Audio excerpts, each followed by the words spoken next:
Welcome to WeekNGeek, your new comic preview for November 16th. I'm Mike Ortiz. And I'm the Chris Brown. What do you got? All right. This week I'm going to start off with, this has been a fun one for me. Severed by Scott Snyder and Scott Tuft and Attila Futaki.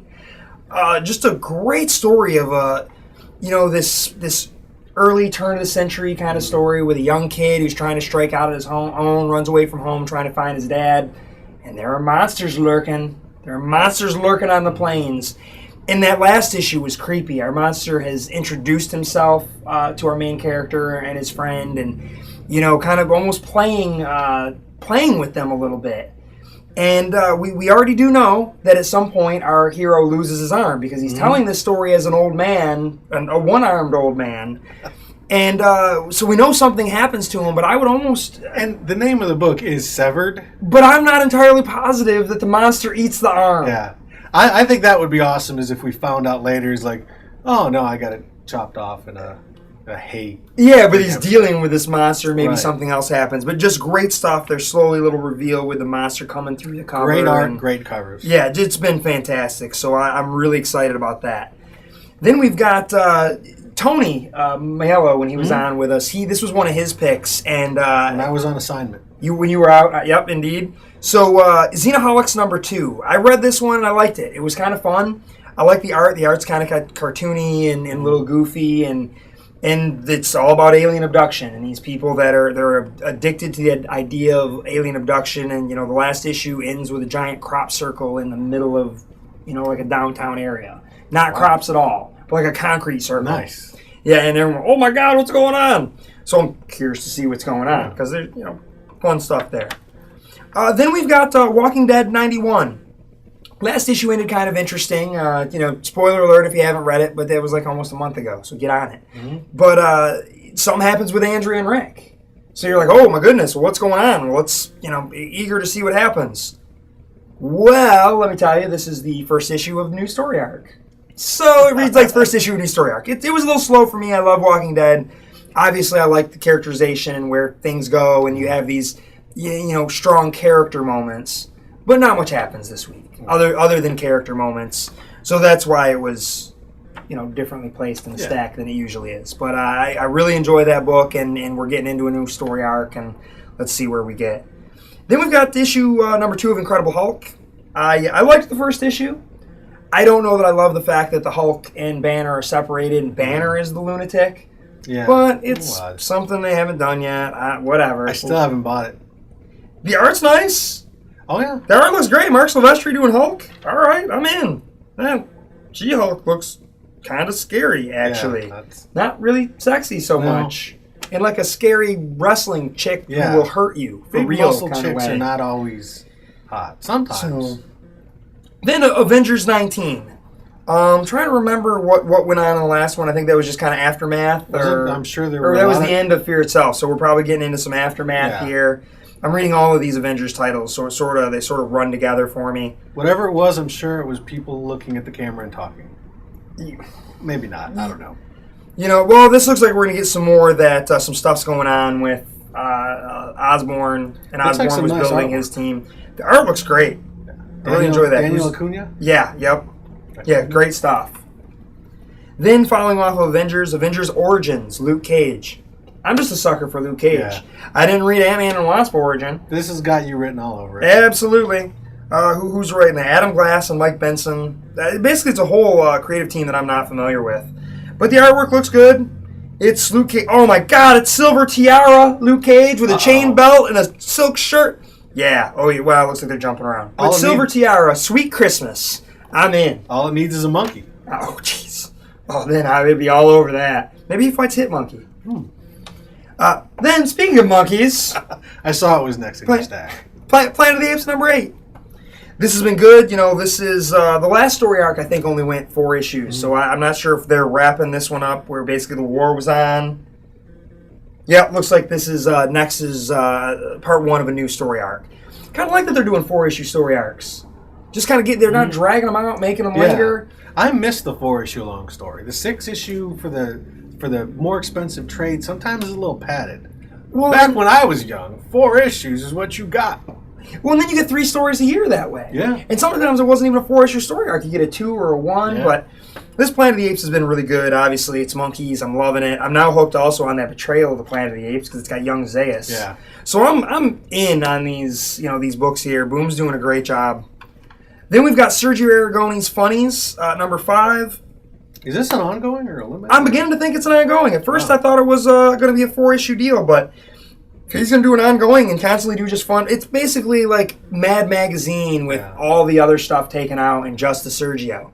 God knows the man has enough work throughout his career to fill up years and years. Oh, absolutely. And some of the stuff's, autobiographical stories in there and just amazing stuff. And like I said, it does remind me of Mad Magazine when I was a kid. All those little Sergio kind of beats. And I love the way his characters, they move from panel to panel. I mean, you can see it moving. Yeah. Just wonderful, wonderful cartoonist. If you ever get a chance, look up on YouTube. There's plenty of videos of him actually drawing. Because he does it in conventions all the time. And it's an amazing sight to see. The man can just start at one corner of a page and just draw and fill it. It's amazing stuff. You really should check it out. Yeah, he's very talented. Then we got Morning Glories number 14. I like this book. Have you figured out what's going on yet? No. Oh, no. Okay. No, I have no idea. Just want to make sure. But I'm not really frustrated because I feel like the moments between the characters are working for me to some degree. There is a lot of weirdness, and getting a little bit more into the weirdness. I don't think I read the last issue. I think I'm a little hazy on that last issue, so I don't remember what happened there. But the issue before that, they're giving you a little bit, which only means they're not really giving you anything. Yeah. As everyone always wants to compare it to Lost, it's only similar to Lost in that, 1 step forward, 3 steps back. If they give you something, they're still leaving you hanging on 3 other angles. So then we've got, and I liked the first issue there, we got Dream Reavers by Ape Entertainment. Written by Raphael Moran. Raph, friend of the show, friend of ours on Facebook, real nice guy. And I liked the first issue. Like I said, it kind of had a little bit of a Morning Glories meets Nightmare on Elm Street Part 3 Dream Warriors thing going on. I liked it. I felt bad for Raph. Raph said there were some website really tore him a new one on it. But then he got a bunch of other great reviews from some other people. I thought it was good, and it looks even better here. Like, you were building stuff up with the kids. Now it looks like you're getting more into some of the mystery and what's going on, and there's a predator-looking monster thing. Okay, I'm in. I like the different styles of art. Some areas a little more cartoony, some he gets a little more detailed. It was fun stuff. I think it was a book definitely worth picking up. I liked that first issue. I'm curious to see where it's going. It's a 4-issue deal. Might as well pick that up. Yeah, give it a shot. That's my stack. What do you got? I'm starting off with Amazing Spider-Man. All right. Spider Island has concluded. Everything is back to normal. I actually got a couple issues behind, and just recently caught up. And I was at that point where I was kind of like, I don't know. Maybe it's time to kind of reconsider Spider-Man. It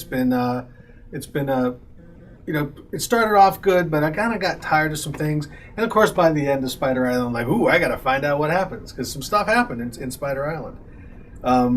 This is the new arc. Dan Slott's still writing it. Giuseppe Camicoli's drawing it, which is good because honestly, I'm not a big fan of Umberto Ramos. Sorry. It's Spider-Man. It looks like the outline of the Vulture. And it looks like they're spelling out the word Volt. I'm hoping this is the old Vulture.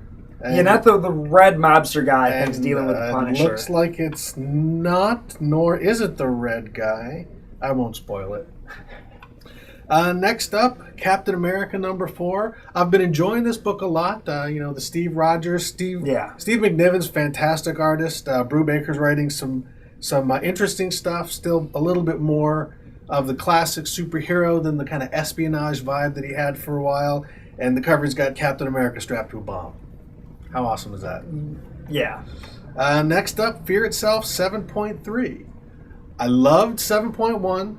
7.2 was interesting. It laid some groundwork. I was kind of iffy on it until that last page. And I'm like, whoa, okay. Yeah. There's something up here that we don't really know what's going on.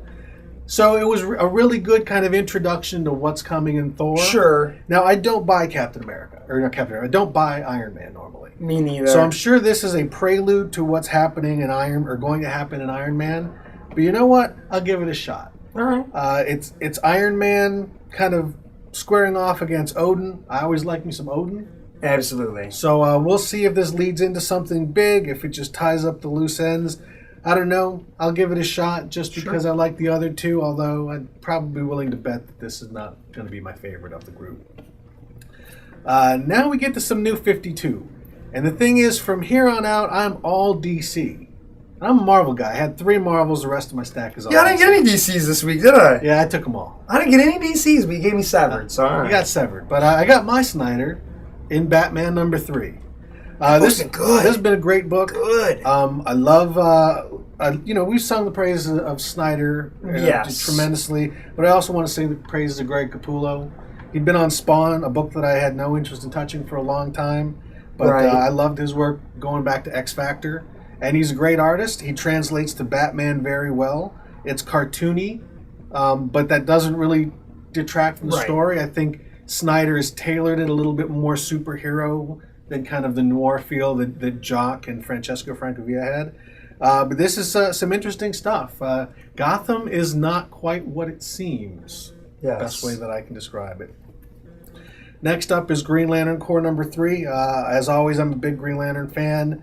I'm not really sure what's going on, except there's a bunch of people who are killing Green Lanterns. It seems to happen in a lot of stories. There's a bunch of people killing Green Lanterns.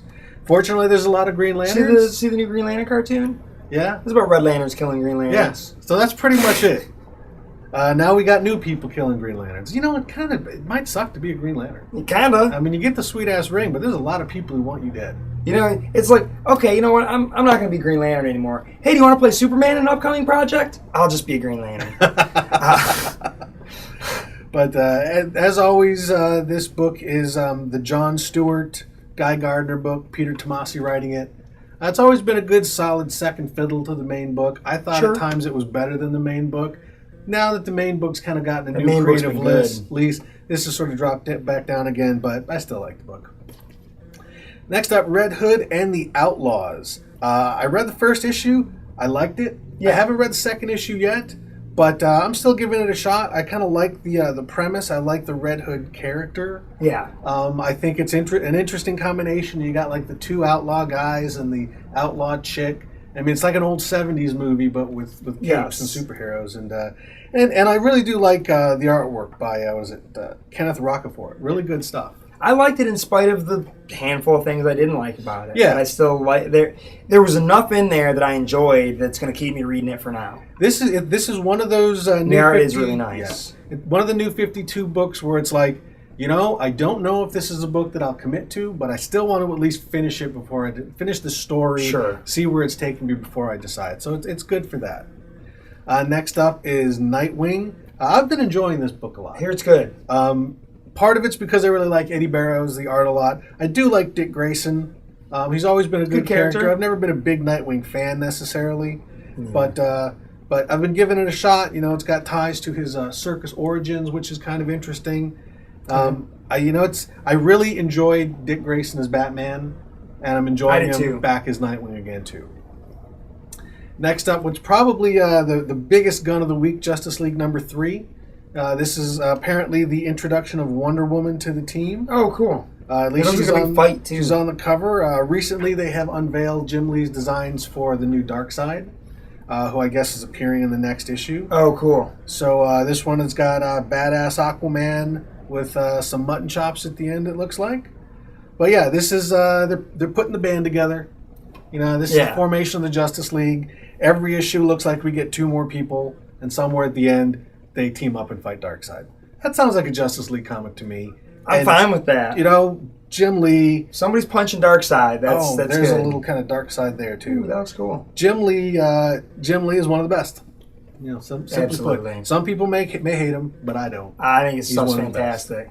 So that's my stack. So my top here, it's almost like, who are you and what have you done with Chris Brown? Because it's been kind of weird. I've been shaking things up lately. Mm-hmm. My top pick, believe it or not, is Ghostbusters number 3 by IDW. This book's been fun. I've been falling behind on a lot of things. Not behind on this book. I like the art. The art is a fun cartoon style. It is not the cartoon style of the cartoon. It's just cartoony renditions of the movie characters. And I think it works perfect. Everything in the movie happened to these people. You know, they're weaving all of that in there. Wow. And I'm really just having a great time with it. Even the weird little dude that works at the museum, or Vigo, that guy's in there. Oh, yeah. All right. It's really fun. I'm having a great time with it. The guy who's dripping with goo? Yeah, yes. They're fighting it, and it looks like they're fighting one of the, the big statue guys, or is that like a monstrous weird bear? I don't know. But there's just been some good jokes. The first issue had Belushi in there. There's been really, really fun stuff, and I can't say enough good things about this book. If you're a Ghostbusters fan and you're not reading this Ghostbusters book, you should be, because you'd like it. I am a cranky curmudgeon about such things, and I'm having fun with it. Monkeys and ghosts. Yeah, it's all there. What do you got there, sir? I also am surprising myself. When I was trying to figure out what to pick this week, I just decided with which of these books am I kind of the most interested in reading next. Okay. And, first I pick a Jason Aaron Wolverine book for my pick, and now I'm picking Wonder Woman. Wonder Woman number 3, Brian Azzarello and Cliff Chang. I'm not a Wonder Woman fan. I've tried every Wonder Woman number 1 that's come out since 1986, and I dropped most of them, within 6 issues. But Brian Azzarello's found a really good take on this character.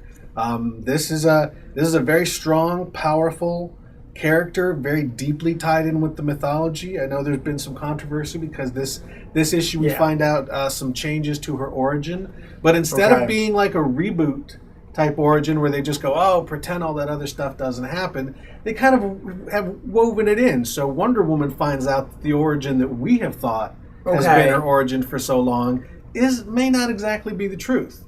All right. So yeah, it's given a different take on Wonder Woman, spinning the mythology a little bit. Their interpretation of the Greek gods in this book has been great.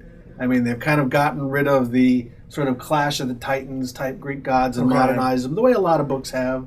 Sure. American gods and Percy Jackson, and actually even Hercules did the same sort of stuff. So if you like kind of Greek mythology, but really if you like some great artwork and you like just some badass women who will beat the crap out of you, Wonder Woman's your book. All right, I start reading Wonder Woman. Oh yeah. Awesome. Well, I think with that, anything else you wanted to mention? No, that's it. Any other books this week? There's plenty of other DC New 52 books coming out. Lots of good fun stuff. But yeah, that's it for me. Well, then that is your Week in Geek.